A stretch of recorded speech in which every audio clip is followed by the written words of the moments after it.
Irmãos, livro de Neemias, capítulo 4, versículo 6, versículo 7, versículo 8 e o versículo 13. Eu vou ler o primeiro versículo, que é o versículo 6, e depois os irmãos queiram me ajudar na leitura, leem um de cada vez aí, os irmãos que puderem, lê o 7, o 8 e o 13. O versículo 6 do capítulo 4 diz assim: Assim nós edificamos a muralha, e toda a muralha se completou até a metade. Por quê? O povo tinha a mente para o trabalho. Em outra tradução, a Bíblia vai dizer que o povo estava concentrado, o povo estava focado naquela missão, naquele trabalho. Vou repetir o versículo 6. Assim nós edificamos a muralha, e toda a muralha se completou até a metade. Por quê? O povo tinha a mente para o trabalho. Amém. Irmãos, a última frase do versículo 7 diz que houve uma ira da parte daqueles homens, do Sambalate e do Tobias, porque as brechas do muro estavam sendo fechadas. E eu quero trazer algo da parte de Deus a respeito desse assunto. Mas para nós entendermos sobre a construção ou a reconstrução desse muro, nós precisamos refletir um pouco sobre esse homem, o Neemias. Os irmãos sabem que desafios que nem esse, todos nós temos todo dia. Cada um de nós temos os nossos muros para levantar ou até mesmo para refazer, porque em algum momento as ondas do mar derrubaram eles.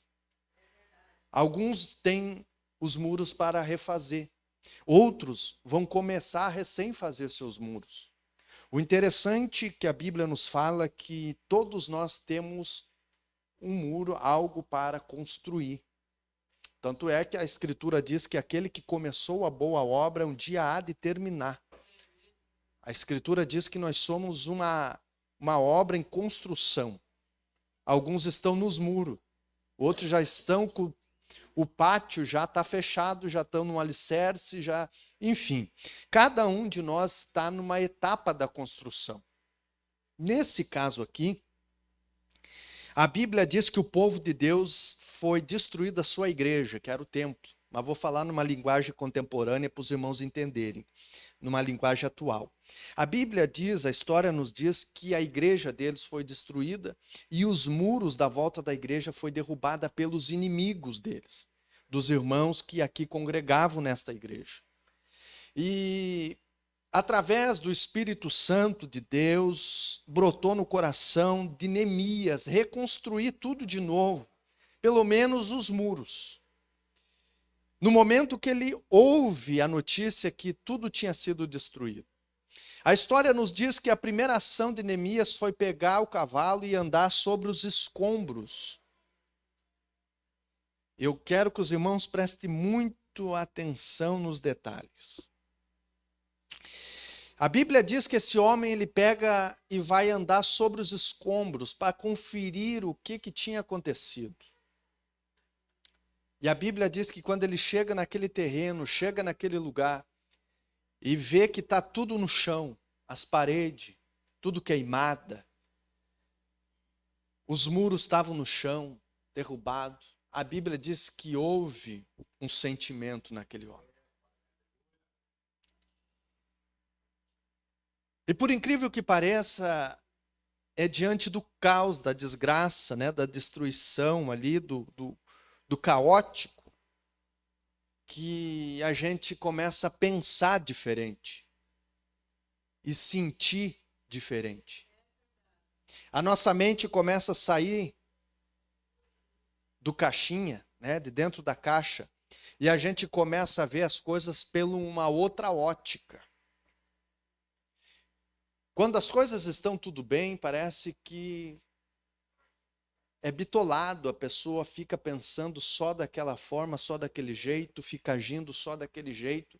Não é comigo, então não tem por que eu me preocupar, né? Por enquanto os meus estão bem. E não é esse o espírito da coisa. A Bíblia diz que esse homem estava bem. Neemias estava bem dentro do palácio do rei, comendo do bom e do melhor, bem protegido pelos guardas do rei, sendo bem tratado com uma boa profissão de ser copeiro do rei, ganhava um bom salário. Mas ele ouve uma notícia, que o seu povo tinha sido destruído e tinha sobrado bem pouquinho deles. Irmãos, e ele nem tinha convivido com aquela geração. Mas a Bíblia diz que ele se enche de compaixão. E a palavra certa é essa, compaixão. Compaixão, ele se enche de compaixão. E a primeira coisa que ele faz não é agir na razão. Quando ele se enche de compaixão pelo aquele povo que era dele, a Bíblia diz que ele vai orar e jejuar, se humilhar pelaquela causa. Porque aquela causa também era dele. Ele entendeu que aquela causa era dele. Então, qual é a primeira orientação do crente? É se compadecer com a causa. Depois, apresentar para o Senhor. Porque um texto mais à frente vai dizer que o povo fazia a obra porque a causa não era deles, era do Senhor. E eles se comprometeram com aquela causa. E dentro daquela circunstância, a Bíblia diz que Neemias começou a orar e jejumar para que Deus desse meios para ele fazer o desejo do coração dele. Qual era o desejo do coração de Neemias depois que ele se encheu de íntima compaixão por aquela causa? Era refazer os muros da cidade que tinham pegado fogo. Então ele pega aquela causa de refazer os muros, pega aquele projeto e coloca na oração diante de Deus. E disse: Senhor, esse é o meu sentimento, eu preciso que o Senhor me dê meios, porque é uma obra muito cara para acontecer. E Neemias coloca num propósito de oração, jejum, aquela causa. E um belo dia, quando Neemias pega aquela taça de vinho e vai servir para o seu rei, a Bíblia diz que o rei olha para Neemias, para o semblante do Neemias, e diz: Neemias, por que tu está triste hoje? Por que tu está com o teu semblante caído? E o rei tinha dinheiro, tinha condições de bancar aquela obra. E Neemias abriu o coração e disse: meu senhor, está acontecendo assim, assim, assado. Eu estou aqui no bem bom, o meu povo está sofrendo lá fora porque os inimigos botaram fogo e está tudo destruído. As famílias que sobraram estão vivendo sobre o caos, estão vivendo sobre os escombros. Imagina a cena, irmãos, as famílias que sobraram, os que não foram mortos, os que não foram levados cativo, ficaram vivendo no meio dos escombros. O que é escombros, irmão Francisco? É as caliças da construção. Cada pai de família pegou a sua família que sobrou, feridos, e armaram uma barraquinha num canto, no meio daquela caliça, no meio dos escombros, puxaram um pelego, um couro de animal por cima e ali se afugentaram. Naquele ambiente. Então o rei olhou para Neemias e disse: Neemias, eu vou patrocinar essa obra, porque tu é um homem de Deus. Irmãos, não era o rei que estava fazendo aquilo. Era por intermédio da oração de Neemias, por intermédio do jejum de Neemias, que ele colocou aquele propósito na oração. Deus tocou o coração do rei. Quem se lembra o nome do rei? Quem é que se lembra o nome do rei? O nome do rei. Deus tocou no rei e ele patrocinou a obra. Beleza. Tá tudo certo, irmão Francisco? Vencemos na oração. Deus abriu as portas. Vamos fazer a obra. Não, agora precisa construir a obra. Deus deu meios. Deus deu a direção. Agora nós precisamos fazer a obra. Quem é que vai fazer a obra? Não dá mais para incomodar o rei. O rei já deu o dinheiro.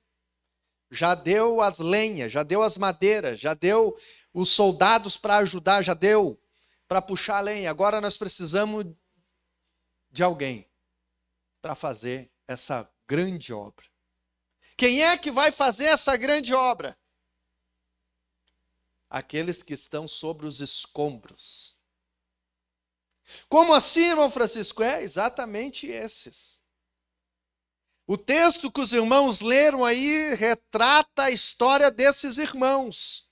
Neemias vai lá e chega no meio daquela pilha de caliça e olha lá os pais de família desanimados com as suas famílias e começa a animar eles para que eles ajudassem naquela causa. O diferencial, irmãos, nosso, não é colocar ninguém para baixo. O nosso diferencial é chegar e dizer para o irmão, para a irmã, que está em cima do seu pequeno pedaço de entulho, e dizer: irmão, irmã, eu vim aqui para te ajudar. Nós vamos levantar esta obra. Hoje tu está em cima da caliça. Amanhã tu vai estar fazendo o muro. Amanhã tu vai estar dentro de casa. Amanhã vai dar certo. Nós vamos recomeçar.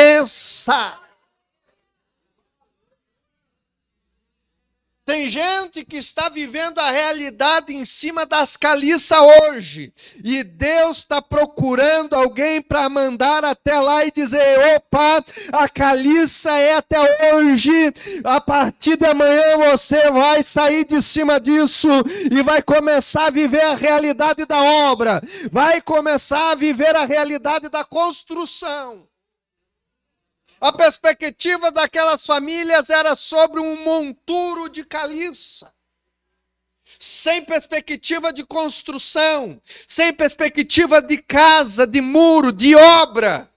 Mas Deus levanta Neemias inflamado pela empatia de se colocar no lugar daquele que estava vivendo em cima da caliça. E Deus levanta ele e manda até lá e dizer para aquelas famílias: vocês vão sair de cima desse lugar, porque aí não é lugar de vencedor. Lugar de vencedor não é em cima dessa caliça. Lugar de vencedor é construindo, é produzindo, é fazendo. Nós somos chamados para fazer e não para morrer. Essa era a mensagem de Neemias. E é essa a nossa mensagem. É essa a tua mensagem. É essa que tem que ser a tua mensagem, a minha mensagem.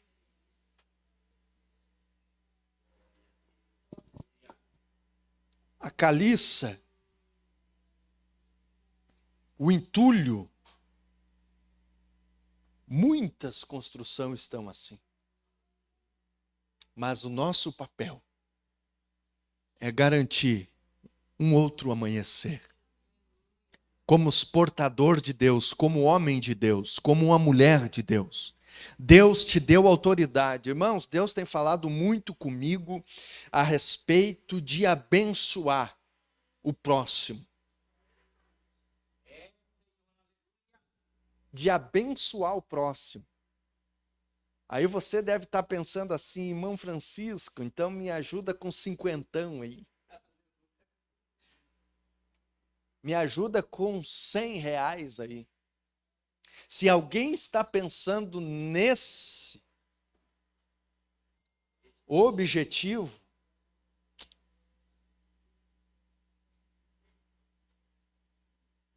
aí a carroça foi para o brejo. A palavra do Senhor diz que nós temos que profetizar a bênção para o nosso irmão. Irmãos, Deus te deu poder. Deus te deu autoridade sobre a tua vida. Eu e você somos carne e osso, mas habita em nós o Espírito Santo de Deus, que nos capacita com poder e autoridade para nós chegar para o nosso irmão e dizer: eu te abençoo em nome de Jesus. A partir de hoje, Deus vai entrar na tua causa. A partir de hoje, Deus vai te abençoar. Porque quem está falando aqui é um homem de Deus, uma mulher de Deus, uma pessoa que tem compromisso com Deus, que tem autoridade de Deus, para te dizer que o mal vai embora, vai te dizer que a doença vai embora, para te dizer que as portas vão se abrir. Deus vai te abençoar. Deus tem falado muito comigo sobre isso, irmãos. De nós fazer uso dessa autoridade que está dentro de você, dentro de nós, para abençoar os nossos irmãos, para abençoar cada um de nós. Neemias teve esse entendimento, essa revelação através de Deus, de chegar e abençoar com a palavra profética aquelas famílias, aqueles irmãos que estavam em cima dos entulhos. Imagina se Neemias chega para aquelas famílias que estavam vivendo aquela situação e dissesse assim: bah, tá feia a coisa, né, mano, velho? Ah, não é fácil. Deus vai tomar providência. E virar as costas e ir embora. Ele sabe. Quem é que não sabe que Deus vai tomar providência? Mas e nós? Qual é a providência que nós podemos tomar? É abrir a atmosfera espiritual que está em cima de nós. Como assim, irmão Francisco? Existe uma atmosfera, um mundo espiritual em cima de nós, que tenta nos minar a nossa mente com coisas negativas, que não vai dar certo. Tu não vai conseguir. Tu é muito fraco. Tu não nasceu para isso aí. Tu não tem chamada para isso aí. Tu não é capaz. Tu já tentou algumas vezes e não conseguiu. Essa atmosfera, o Senhor já te capacitou para você disseminar, acabar com ela. Há poder na tua vida para tu repreender todo o mal contra os teus pensamentos, tudo aquilo que vem assolar e vem a tentar destruir o foco da missão, tentar destruir aquele sentimento que tem no teu coração. Às vezes o coração, irmãos, está cheio de sentimentos bons, mas os pensamentos são frustrantes. O meu sentimento é de chegar lá e levantar os muros, mas o meu pensamento diz que eu sou fraco, que eu não consigo, que eu sozinho não vou ir. Mas a Bíblia diz que aquele homem chega e anima aqueles homens e aquelas mulheres e aquelas crianças que estavam lá. A primeira missão dele foi disseminar do meio do que sobrou, do meio daqueles irmãos que sobraram, os pensamentos negativos. E dar uma injeção de ânimos neles. E eles se sentirem encorajados. Então a Bíblia diz, o que nós lemos aqui, que ele começou a usar por estratégia e pegou. Irmãos, querendo ou não, olha que estratégia que Deus deu para ele. Querendo ou não, por mais amigo, por mais parceiro, por mais companheiro que cada um de nós somos, primeiro nós vamos sempre cuidar dos nossos primeiro. Isso é uma questão de sobrevivência, é instinto. Então, aquele homem, o Neemias, ele teve um entendimento e disse e pensou assim, o versículo 13, né? Diz que ele pegou as famílias, cada família que estava lá, e colocou construir perto das suas casas. Que interessante, não? Aonde tu morava? Ah, eu morava bem no canto do muro ali, assim, assim. Então tá, tu começa o muro a partir do canto da tua casa. Isso é uma estratégia. Porque daí aquele homem animado disse, beleza. Lá onde ele morava, ele começou a construir um muro. E a esposa ajudando, os filhos ajudando, toda a família, diz o texto, estava imbuído daquela missão. Então, aonde cada família morava, Neemias colocou estrategicamente, cada família construía aquele pedaço de muro. Cada um foi construído. Por quê? Porque eles se animaram. Vamos começar pela nossa casa. Está destruído? Está em cima de escombros? Qual foi a direção de Deus para Neemias? Começa pela tua casa. Vai começar por lá. Porque se esse homem de Deus começar pela casa dele, quando ele chegar dentro do templo, ele vai estar feliz, satisfeito, porque a casa dele está de pé. Essa irmã vai estar animada, por quê? Porque a casa dela está de pé. Esses filhos vão estar alegres porque não estão dormindo mais em cima da caliça, vão estar dormindo dentro de casa. De que adianta nós construir um muro todo em volta, mas a nossa casa está em escombros. O nosso lar está em ruínas, o nosso ambiente que o Senhor nos deu, o nosso lar, o nosso habitat está destruído. Então Deus dirige Neemias e diz, Neemias, começa pela casa deles. E Neemias começou estrategicamente a colocar cada um construir perto das suas casas. Aí ele já levantava um muro ali, já dá uma parede da casa. E aí já foram construindo as suas casas e estavam animados. Mas os inimigos souberam disso. Irmãos, entende-se, primeiro, que eles não eram os inimigos. Eles eram invejosos. Inveja. Quando todo mundo estava lá na ruína, que nem eles, estava tudo de bom. Quando Deus começou a levantar aquelas famílias, aqueles homens de Deus, aqueles invejosos, o texto vai dizer, o que o versículo 7 diz? Porém sucedeu que quando Sambalate, Tobias e os árabes, e os amonitas e os adoditas ouviram que as muralhas de Jerusalém estavam enregidas e que as fendas começavam a ser fechadas, eles então ficaram muito enfurecidos. Quem que não vai ficar feliz com a felicidade do outro, com a prosperidade do outro, com o outro sendo abençoado? Se ele está sendo abençoado, ele foi chamado primeiro, eu sou o próximo da lista, Deus vai me abençoar também. Mas não, eles começaram, não pode. E aí quando as fendas, as brechinhas começaram a se fechar, que ninguém dá bola, né, para as brechas. O que é uma brecha? Não é um buraco. A brecha é mínima coisa. É uma fresta.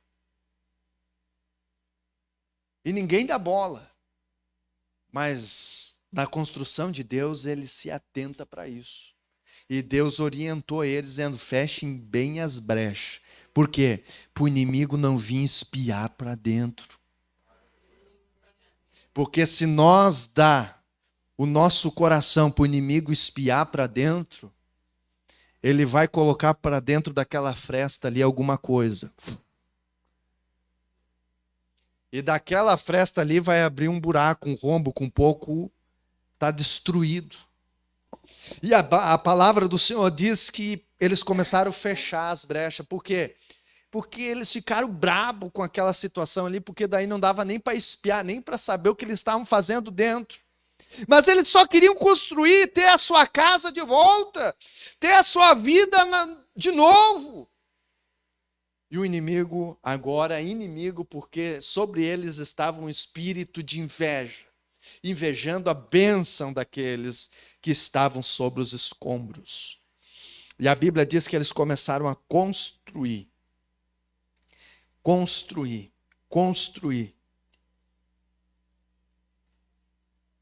Até que eles não se aguentaram mais de ver aquela prosperidade. E pensaram, vamos chamar o Neemias, que é o cabeça da construção. Se nós derrubar o Neemias, nós acabamos com a construção. Você acha que o inimigo não sabe lá dentro da tua casa quem atacar? Irmãos, existe um homem e a mulher, enfim, o sacerdote e a sacerdotisa dentro do lar, dentro da casa. É natural, não vou generalizar, mas é natural que sempre tem um que é mais ligado com Deus. Um leva meio flauteado a coisa, o outro já é mais centrado, já busca mais a Deus, e o inimigo sabe. E esse é o alvo do inimigo, o primeiro dentro da casa. É aquele que busca o Senhor, que tem mais contato com Deus, que ouve mais a voz de Deus. Porque o homem e a mulher que ouvem a voz de Deus e a pratica, esses constroem as suas casas em cima da rocha. E sabe tampar as fendas.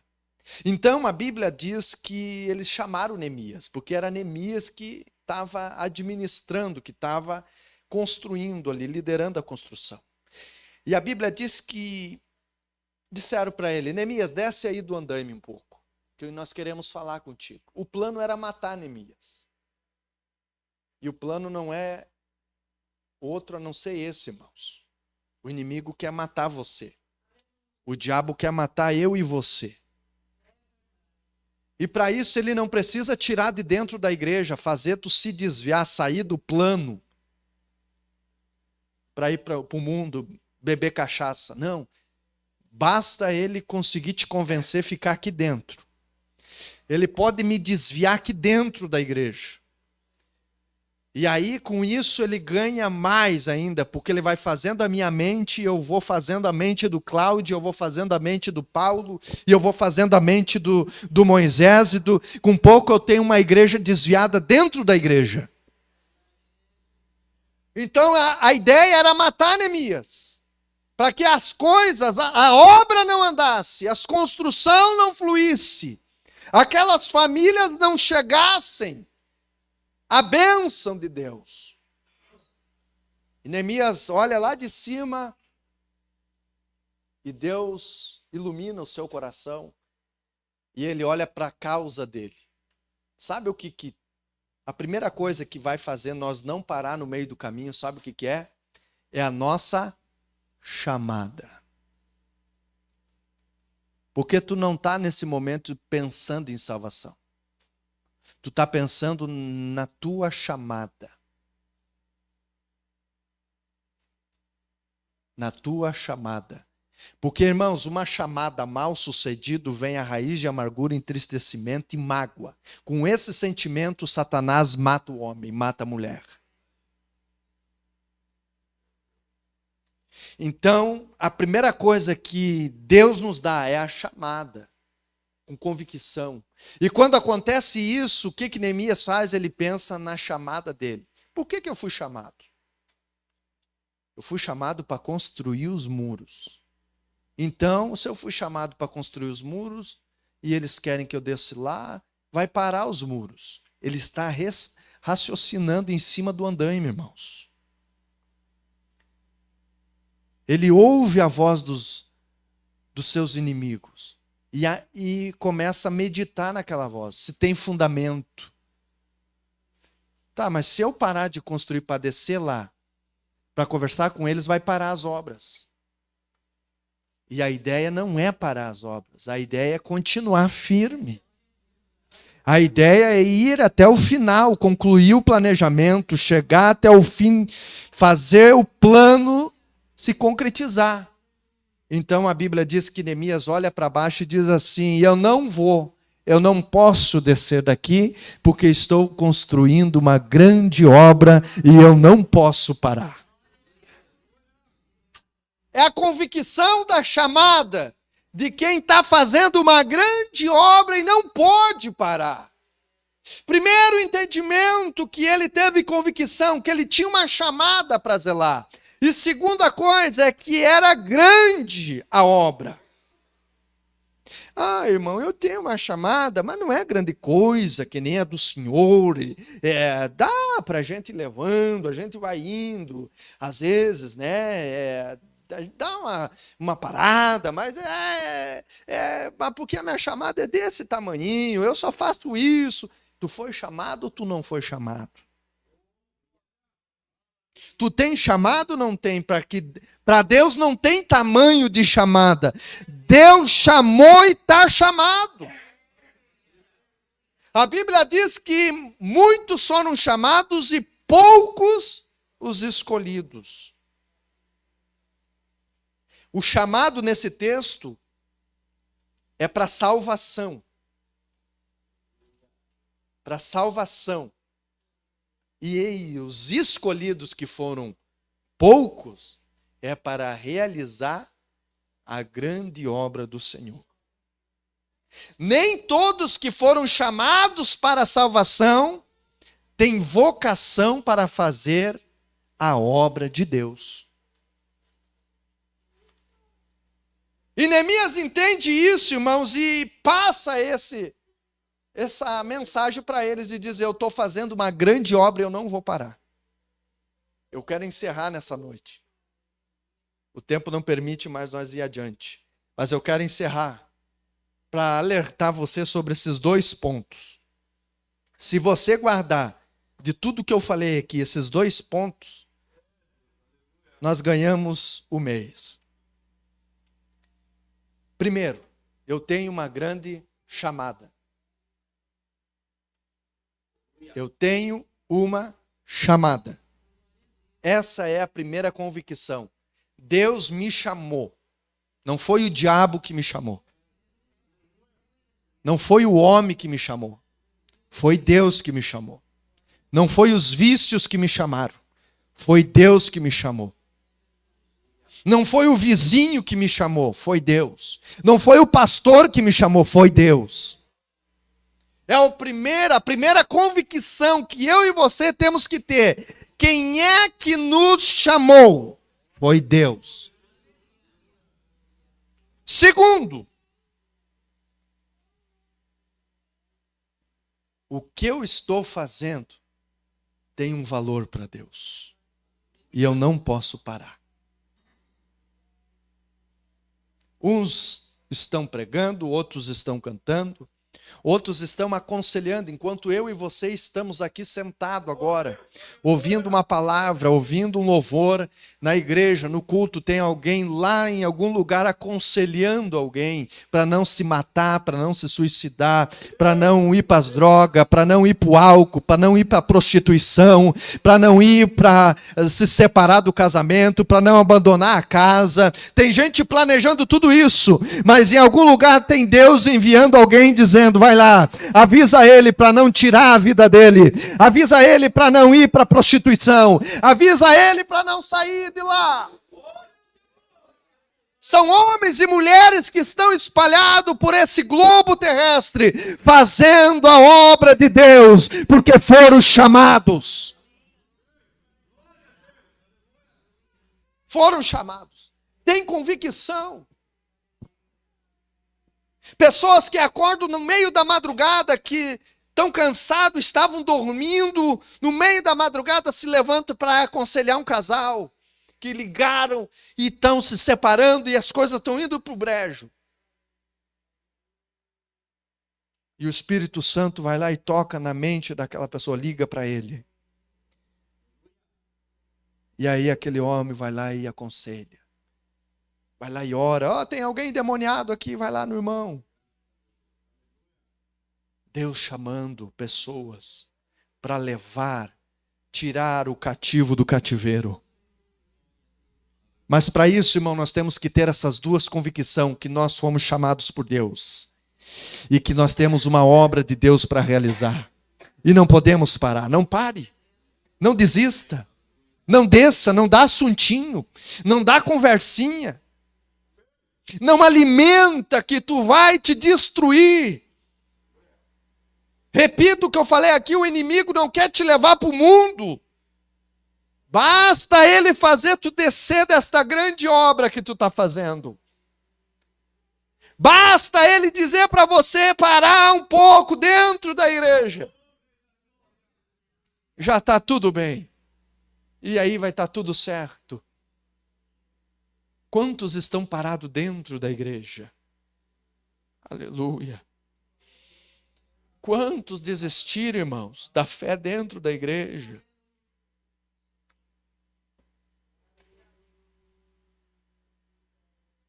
Homens que pregavam, mulheres que faziam a obra de Deus de uma forma extraordinária.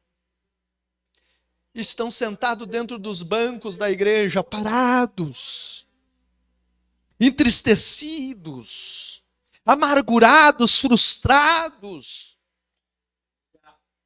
Porque as bênçãos não aconteceram no momento que eles queriam que acontecessem.